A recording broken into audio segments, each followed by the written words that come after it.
నా పేరు కోలా శ్రీనివాస్, తెలంగాణ సంచార జాతుల రాష్ట్ర అధ్యక్షుడిని, అదేవిధంగా పూసల సంఘానికి రాష్ట్ర అధ్యక్షుడిని. గత 25-26 సంవత్సరాలుగా తెలంగాణ రాష్ట్రంలో సంచార జాతుల సంఘాన్ని ఏర్పాటు చేసుకొని ఎన్నో ఉద్యమాలు చేయడం జరిగింది. గతంలో తెలంగాణలో ఉన్న సంచార జాతులకు స్థిరనివాసం ఏర్పరచాలని, ఇప్పుడు ముఖ్యంగా ఈరోజు సమావేశం జరపడానికి ఈ ప్రెస్ మీట్ కారణం ఏంటంటే, ఈ నెల 31వ తారీఖున తెలంగాణ సంచార జాతుల విముక్తి దినోత్సవాన్ని రాష్ట్ర ప్రభుత్వం అధికారికంగా ప్రకటించాలి. ఎందుకంటే మొత్తం భారతదేశంలో కూడా సంచార జాతుల దినోత్సవం జరుపుకుంటున్నారు.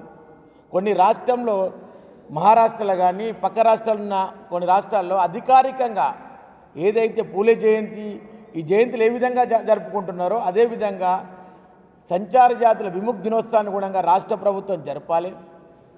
సుమారుగా 75 కులాల వరకు ఉన్న సంచార జాతులు, బీసీ కులాల్లో ఉన్న సంచార జాతులు, ఏదైతే సంచార జాతుల్లో ఉన్న ఈ చేతి వృత్తుల కాకుండా బొమ్మలాట వాళ్ళు కానీ, అదేవిధంగా అలంకరణ వస్తువులు అమ్ముతున్న పూసల కులం కానీ, అదేవిధంగా వడ్డెర కానీ, మందులు అమ్మే మందుల జాతి కానీ, అంటే రాష్ట్రంలో తెలంగాణలో తెలంగాణని గుర్తింపు తెచ్చే కులాలు అయితే అవే సంచార జాతి కులాలు. వారు ఊరు బయట గుడారాలు వేసుకొని జీవనం గడుపుతున్నారు. వారికి స్థిరనివాసం ఏర్పరచాలని ఎన్నో రకాలుగా ఎన్నో ధర్నాలు చేసినాం. ఇప్పుడు ఏదైతే జరుగుతుందో రాష్ట్ర ప్రభుత్వము ఈ మధ్యకాలంలో ఎంబీసీ అని పెట్టడం జరిగింది. ఆ ఎంబీసీ అనేది మేము ఎప్పుడు కోరుకోవడం లేదు. ఎంబీసీ కులాలను సపరేట్గా చేయండి. ఎంబీసీ కులాల్లో ఉన్న కానీ కుమ్మరి కానీ, మా ఏదైతే నాయి బ్రాహ్మణ కానీ, రజక కానీ, ఈ కులాలకందరికి ఎంబీసీ ఇవ్వండి. కానీ మా సంచార జాతులు ఉన్న కులాలను ఎంబీసీగా ప్రకటించడం నిజంగా దురదృష్టకరం. ఈ సంచార జాతుల ఎంబీసీ కులాలను కూడా డిఎన్టీలుగా గుర్తించి వారికి డిఎన్టీ సర్టిఫికేట్లు తమిళనాడులో ఇస్తున్న మాదిరిగా డిఎన్టీ సర్టిఫికేట్లు ఇస్తే మా జీవన విధానంలో కూడా మార్పు వస్తుంది. ఎస్సీ ఎస్టీ ఏ విధంగా ఉందో అదేవిధంగా సంచార జాతులకు కూడా డిఎన్టీ కమిషన్ ఆ రోజు ఏదైతే ట్రైబల్గా దొంగలుగా పరిగణిస్తూ బ్రిటిష్ ప్రభుత్వము మమ్మల్ని అందరూ కూడా సంచార జాతులు దొంగలుగా, ఎందుకంటే ఆ రోజు బ్రిటిష్ ప్రభుత్వానికి వ్యతిరేకంగా దేశం కోసం పోరాటం చేసిన ఏదైతే కులాలను అవే సంచార కులాలు. ఆ రోజు సంచార కులాలను అన్నిటి కూడా అప్పుడు ప్రభుత్వం కూడా దొంగలుగా పరిగణించి మమ్మల్ని దూరం చేయడం జరిగింది. కానీ మళ్ళీ స్వతంత్రం వచ్చినాక 1950లో కూడా 50 ఆగస్టు 31న సంచార జాతులకు విముక్తి జరగడం జరిగింది.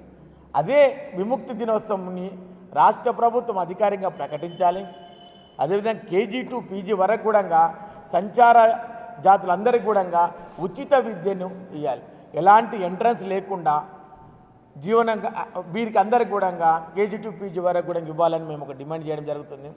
అదేవిధంగా ఆర్థిక విషయంలో కాకుండా రాజకీయం కూడా వీరికి, ఎందుకంటే పోటీ చేసే తత్వం లేకుండా వీరికి 10% రిజర్వేషన్ అడుగుతున్నా. వీరికి ఇప్పుడు వచ్చే రాష్ట్ర ప్రభుత్వం ఇచ్చే నామినేట్ పోస్టులో కూడా వీరు రాజకీయ ప్రాతినిధ్యం ఇస్తే కనీసము మా వాళ్ళు ఉన్నారు, మా రాజకీయంగా మా వాళ్ళు ఉన్నారు, మా గోత వినడానికి ఒక నాయకుడు ఉన్నాడు అనే విధంగా సంచార జాతుల కార్పొరేషన్ ఏర్పాటు చేయాలి. అదేవిధంగా కార్పొరేషన్ ఏర్పాటు చేయడం కాదు, సంచార జాతులకు ఎంబీసీకి రాష్ట్ర ప్రభుత్వం ఏదైతే మంత్రిత్వ శాఖను ఏర్పాటు చేస్తాను అన్నదో అది నిజంగా చిత్తశుద్ధి ఉంటే రాష్ట్ర ప్రభుత్వం వెంటనే ఈ ఎంబీసీ సంచార జాతులకు ఒక మంత్రిత్వ శాఖను కూడా ఏర్పాటు చేయాలని కోరుతున్నాం. కానీ ఈరోజు రాష్ట్ర ప్రభుత్వం కానీ కేంద్రంలో Balakrishna Renke commission, Ananthasayan commission, Anantharaman commission కానీ, పుట్టస్వామి కమిషన్ కానీ, ఇన్ని కమిషన్లు వేసినా కానీ అవి బుట్ట దాఖలుగానే ఉన్నాయి. కేంద్ర ప్రభుత్వం 10% రిజర్వేషన్ కల్పించాలని కూడా బాలకృష్ణ రేణుక కమిషన్ వేసినాక రీసెంట్గా జస్టిస్ రోహిణి కమిషను ఓబీసీ వర్గీకరణలో కూడా సంచార జాతులకు ప్రత్యేక హోదాను కల్పించాలని కూడా రిపోర్ట్ ఇవ్వడం జరిగింది. అయినా కేంద్ర ప్రభుత్వం కూడా ఇంతవరకు కూడా సంచార జాతులకు కూడా ఎలాంటి రిజర్వేషన్ కల్పించలేదు. గతంలో కేంద్రంలో ఉన్న మోడీ గారు కూడా ఏమన్నారు, మేము డిఎన్టీ హై అన్నారు. 500 పైన ఉన్న దేశంలో 500 పైన సంచార కులాలకు ఒక నాయకుడు వచ్చిండు, అదే మోడీ సంచార జాతి అని అందరం హ్యాపీగా పోయినాం. కానీ మోడీ వచ్చిన తర్వాత కూడా మాకు ఎలాంటి న్యాయం కూడా జరగలేకపోయింది. ఆయన కనీసం ఆయన వచ్చిండు, మా సంచార జాతులకు వచ్చిండు, మా నాయకుడు వచ్చిండు, ఒక మంత్రిత్వ శాఖ బీసీ మంత్రిత్వ శాఖను ఏర్పాటు చేశారు, అది కూడా జరగలేకపోయింది. కానీ అతి త్వరలో మేమైతే ఏదో ఉద్యమం చేయాలనుకుంటున్నామో, నిజంగా రాష్ట్ర ప్రభుత్వం చిత్తశుద్ధి ఉంటే ఈ నెల జరిగే 31వ తారీఖున జరిగే సంచార జాత విముక్తి దినోత్సవాన్ని అధికారికంగా ప్రకటించాలి. దానికి ప్రత్యేకమైన ఫండ్ను రిలీజ్ చేయాలి. లేకపోతే మాత్రం నిజంగా అదే 31వ తారీఖు రోజు మేము జరిపే ధర్నా కార్యక్రమంగా అన్ని కులాలను కలుపుకొని ఈరోజు నిజంగా ఒక్కసారి ఆలోచించండి.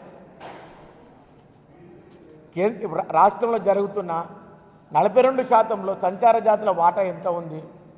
ఈరోజు అడిగింది అమ్మాయినా అన్నం పెట్టదు. ఈరోజు రాష్ట్ర ప్రభుత్వము ఏదైతే చేస్తుందో అది నిజంగా న్యాయంగా ఉందా?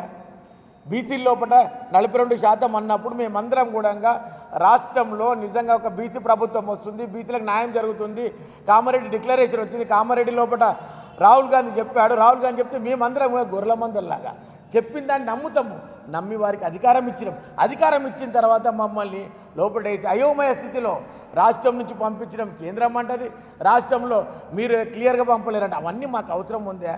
మాకు కావాల్సింది బీసీ డిక్లరేషన్ 42% ఏదైతే ఇస్తున్నారో రిజర్వేషన్ కల్పించండి. ఆ 42% లోపలనే మాకు ఖచ్చితంగా సంచార జాతులకు ప్రత్యేక హోదా కల్పించండి. ఇది మా ప్రత్యేకమైన డిమాండు. అతి త్వరలో కూడా రాష్ట్ర వ్యాప్తంగా కూడా మేము చేసే కార్యక్రమాలు సంచార జాతుల తరఫున అన్ని సంఘాలను కూడా ఐక్యంగా చేసుకుంటాము. అదేవిధంగా జాగృతి ఆధ్వర్యంలో జరుగుతున్న ప్రతి కార్యక్రమం కూడా నిజంగా చాలా బ్రహ్మాండంగా ఉంది. 42% రిజర్వేషన్ అక్కడ కూడా మాట్లాడడం జరిగింది. దానికి కూడా మేము అందరం కూడా మద్దతు ఇస్తున్నాం. సంచార జాతుల తరఫున ఆర్ కృష్ణయ్య గారు కూడా మమ్మల్ని కోరడం జరిగింది. నిజంగా ఆ రోజు ఆమరణ నిరాహార దీక్ష చేసినప్పుడు సంచార జాతుల వారం వచ్చిన తెలంగాణ ఉద్యమంలో సంచార జాతుల కుల వృత్తుల అనుగుణంగా ట్యాంక్ బండ పైన మేమందరం కూడా ప్రదర్శన చేసినాం.